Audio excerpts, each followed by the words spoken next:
Hi friends, welcome to my story channel. நாம் இன்னைக்கு பார்க்க போகிற ஸ்டோரி என்ன அப்படின்னா, உடைந்த உறவை மீண்டும் இணைப்பது எப்படி. கணவன் மனைக்குள்ளே நிறைய உறவு உடஞ்சி தாங்க இருக்குது. அதை எப்படி ஒட்ட வைக்கிறதுன்னு பார்க்கலாம் வாங்க. டோன்ட் ஸ்கிப் பண்ணிடாதீங்க. திருமணம் என்பது இரண்டு மனிதர்கள் மட்டும் சேர்வது அல்ல, இரண்டு மனங்கள், இரண்டு உலகங்கள் ஒன்றாக வாழ கற்றுக்கொள்வது. ஆனால் சில நேரங்களில் புரிதல் இல்லாமல் அந்த உறவு உடைந்து போகும். இது அருண் மற்றும் மீனா என்ற தம்பதிகளின் கதை. வாங்க வீடியோக்குள்ள போலாம். மகிழ்ச்சியான ஒரு ஆரம்பம். அருண் ஒரு தனியார் நிறுவனத்தில் வேலை பார்த்தார். மீனா ஒரு பள்ளி ஆசிரியையாக இருந்தார். அவர்கள் திருமணமான முதல் சில மாதங்கள் மிகவும் அழகாக இருந்தது. காலை காஃபி குடிக்கும் நேரத்தில் கூட இருவரும் பேசிக்கொண்டே சிரிப்பார்கள். மீனா சிரிப்பு இல்லாமல் வீட்டே வெறுமையாக இருக்கும் என்று அவன் சொன்னார். அதற்கு மீனா சிரித்துக் கொண்டு, தினமும் சீக்கிரம் வீட்டுக்கு வா என்று பதில் சொல்வார். அந்த வீடு சின்னதுதான், ஆனால் அன்பு மிகுந்திருந்தது. மெதுவாக தூரமாகிற்று.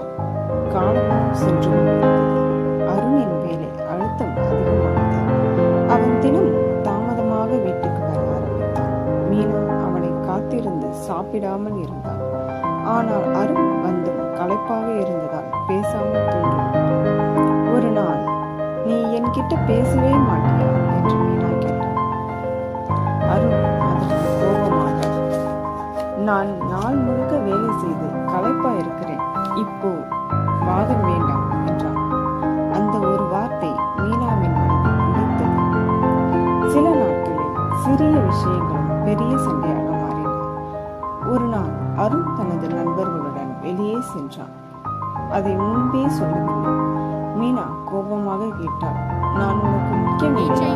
அருண் உடனே எல்லாத்துக்கும் கேள்வி கேட்காது. கணவன் மனைவி இடையே ரகசியங்கள் வேண்டாம். அவர்கள் இருவரும் குறைவாக காரணங்கள் மற்றும் தீர்வுகள். ஒரே வீட்டில் இரண்டு தனி உலகங்கள் கணவன் மனைவி உறவில் பெரிய பிரச்சனை என்ன தெரியுமா? மழை பெய்து கொண்டு இல்ல, மீனா ஜன்னல் அருகே நின்று கொண்டிருந்தாள். அவள் மனதில் ஒரு கேள்வி இருந்தது.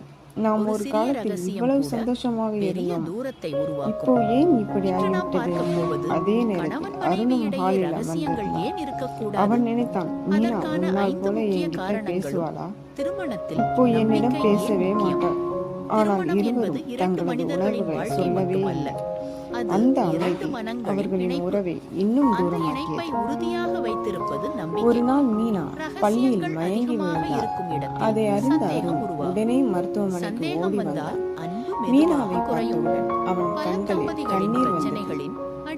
மீனா, என்னாச்சு என்று அவன் பதறி கேட்டான். மருத்துவர் சொன்னார், அதிக மன ஓய்வு தேவை. அந்த வார்த்தை அருணின் மனதை குலைத்தது. அவன் நினைத்தான், என் கோபத்தால் கவனக்குறைவால் அவன் இவ்வளவு வலியை அனுபவிக்கிறாள். மீனா வீட்டிற்கு திரும்பிய பிறகு ஒரு இரவு அருண் அமைதியாக அந்த ரகசியம் தெரிந்தால் மீனா, நான் ஒரு தவறு செய்துவிட்டேன் என்றான். மீனா ஆச்சரியமாக அவனை சந்தேகம் வந்தவுடன் வேலை காரணம் சொல்லி உன்னை கவனிக்கவில்லை, நீ என்னிடம் பேச முயற்சிப்பது கூட நான் கேட்கவில்லை, நடந்த விஷயங்களை கூட பகிர்ந்து பேசும் பழக்கம். அந்த வார்த்தைகள் மீனாவின் கண்ணீரை கொண்டது. உண்மையை சொல்லுங்கள். அவள் மெதுவாக நேர்மைதான் நம்பிக்கையை காப்பாற்றும். ஒருவரை ஒருவர் குறை சொல்லாமல் ஆனால் உண்மையை நான் மிகவும் நேசிக்கிறேன். வையுங்கள். அந்த இரவு பல நாட்களுக்கு பிறகு அவர்கள் மனம் திறந்து முழுவதும் காயப்படுத்தும். அதன் பிறகு அவர்கள் சில முடிவுகளை எடுத்தார்கள். தினமும் குறைந்தது 20 நிமிடமாவது ஒன்றாக இருக்காது. கோபம் வந்தால் அமைதியாக பேசுவேன். ஒருவரின் உணர்வுகளை மற்றவர் கேட்கவில்லை. அருண் தினமும் சீக்கிரம் வீட்டுக்கு வர மீனா அவனுடன் சேர்ந்து நேரம் செலவழித்தார். மெல்ல மெல்ல அந்த வீட்டில் மீண்டும் சிரிப்பு திரும்பி வந்தது. ஒரு நாள் அருண் மீனாவிடம் சொன்னான், நம்ம உறவு உடைந்தது போல தோன்றியது, ஆனா அது நம்மை இன்னும் வலுவாக இணைத்தது. மீனா சிரித்து கொண்டு சொன்னாள், கேட்கும் போது கோபப்படாமல் உறவை காப்பது அன்பு மட்டுமில்லை, புரிதலும் தேவை. சந்தேகம் வந்த இடத்தில் அன்பு சிரமப்பட்டுதான் வாழும். நம்பிக்கை இந்த இருந்த கதையின் இடத்தில் மூலம் நாம் அன்பு கற்றுக்கொள்ளும் சுலபமாக சில வரும். முக்கியமான விஷயங்கள் உணர்ச்சி தூரம் என்னவென்றால், உருவாகும். பேசாமல் கணவன் இருப்பது மனைவி உறவில் பிரச்சனையை மறைப்பது அதிகப்படுத்தும். அதிகரித்தால் மனம் திறந்து முதலில் பேச குறையும் வேண்டும். விஷயம் பேச்சுதான். ஒருவரின் பேச்சு உணர்வுகளை குறைந்தால் மதிக்க வேண்டும். மனதளவில் சிறிய தூரம் விஷயங்களை உருவாகும். பெரிய ஒரே சண்டையாக வீட்டில் மாற்றக்கூடாது. இருந்தாலும் ஒரே மன்னிக்கவும் வாழ்க்கை என்று சொல்ல வாழ்ந்தாலும் தயங்கக்கூடாது. உணர்ச்சியில் இணைப்பு நேரம் இல்லாத நிலை செலவிடுவது வரும். உறவை இந்த வளர்ப்பது, உணர்ச்சி தூரம்தான் உறவை உறவை உடைப்பது மெதுவாக மிகவும் எளிது. பலவீனப்படுத்தும். ஆனால் அதை தீர்வு, காப்பது தினமும் பொறுமையும் குறைந்தது சில புரிதலும் நிமிடங்கள் தேவை. மனதார கணவன் பேசும் மனைவி நேரம் உறவில் வைத்துக் கொள்ளுங்கள். அன்பு, உங்கள் நம்பிக்கை, பயம், உரையாடல் கவலை, இருந்தால் ஆசை, எந்த உடைந்த மகிழ்ச்சி உறவும் எல்லாவற்றையும் மீண்டும் பகிருங்கள். இணைக்கலாம். ஒருவரை ஒருவர் கவனமாக நிறைய கணவன் கேட்பது, மனைவி listening, ரெண்டு பேருக்குள்ளே மிகவும் வந்து முக்கியம். ஒருத்தருக்கு ஒருத்தர் பேசும் பேசிக்க தம்பதிகள் முடியாம, ஒருத்தருக்கு பிரச்சனையை ஒருத்தர் டைம் தீர்த்துக் ஸ்பெண்ட் பண்ண கொள்வார்கள். முடியாம தான் பேசாத தம்பதிகள் நிறைய உறவுகள் தூரமாகி வந்து விடுவார்கள். உடஞ்சு போயிட்டு இருக்கு. நடுவில் சண்டைகள் ஈகோ. அதிகரிக்கும் ஒரு விஷயம் எத்தனையோ பேர்கிட்ட மறைக்கப்பட்டு சாரி கேட்கிறேன். பின்னர் நாம தெரிந்தால் வேலையில சாரி அது கேட்கிறோம், அந்த வேலையில விஷயத்தை பற்றிய அடங்கிக்கிறோம், கோபம் மட்டுமே வேலை வேணும்ன்றதுக்காக. மறைத்தது அதே பற்றிய ஹஸ்பண்ட் ஒய்ஃப்குள்ள காயம்தான் அந்த உறவு பெரிய சண்டையாக நினைச்சிருக்கோம். மாறும். நீ என் ஒரு மேல் சாரி நம்பிக்கை கேட்க வைக்கல மாட்டேங்கிறோம், இறங்கி என்ற போக உணர்வு மாட்டேங்கிறோம், வந்தவுடனே டைம் ஸ்பெண்ட் பண்ண சிறிய மாட்டேங்கிறோம். விஷயமும் இது பெரிய எல்லாத்தையுமே நம்ம செஞ்சாலே பிரச்சனையாகிவிடும். வந்து நம்மளுடைய இதனால் உறவு தேவையற்ற சண்டைகள் அதிகரிக்கும். அது ஐ மீன் தீர்வு. ஹஸ்பண்ட் ஒய்ஃப் வர சண்டை வந்தால் ரிலேஷன்ஷிப் வந்து உடனே ரொம்ப கோபமாக ஸ்ட்ராங்கா இருக்கும். பேசாமல் கொஞ்சம் என்ன அமைதியாக நேர்களே, இருங்கள். நம்மளுடைய இந்த ஸ்டோரி உங்களுக்கு குற்றம் பிடிச்சிருக்கும்னு சாட்டும் நினைக்கிறேன். வார்த்தைகள் நம்மளுடைய இந்த தவிர்த்து ஸ்டோரி உங்களுக்கு உங்கள் பிடிச்சிருந்தா உணர்ச்சியை லைக் பண்ணுங்க, சொல்லுங்கள். கமெண்ட் பண்ணுங்க, சப்ஸ்கிரைப் உதாரணம், பண்ணுங்க.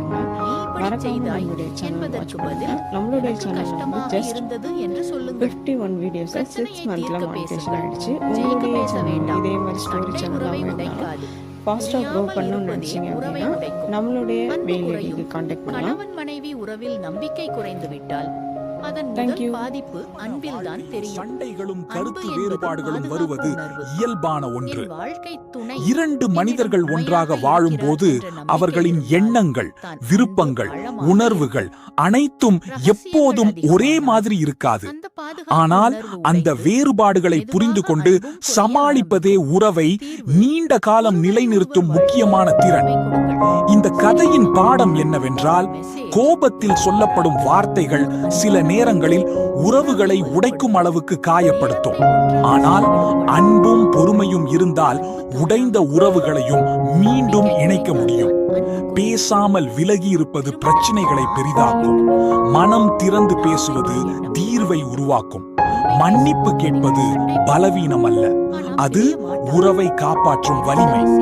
ஒருவரின் தவறை மற்றொருவர் புரிந்து கொண்டு மன்னிக்கும் போதுதான் உண்மையான காதல் வெளிப்படும். வாழ்க்கையில் எத்தனை சிரமங்கள் வந்தாலும் நாம் ஒன்றாக இருக்க வேண்டும் என்ற எண்ணம் இருந்தால் எந்த உறவும் உடையாது. அன்பு, நம்பிக்கை, பொறுமை, புரிதல், இந்த 4 விஷயங்களே ஒரு கணவன் மனைவி உறவை வலிமையாக வைத்திருக்கிறது. உடைந்த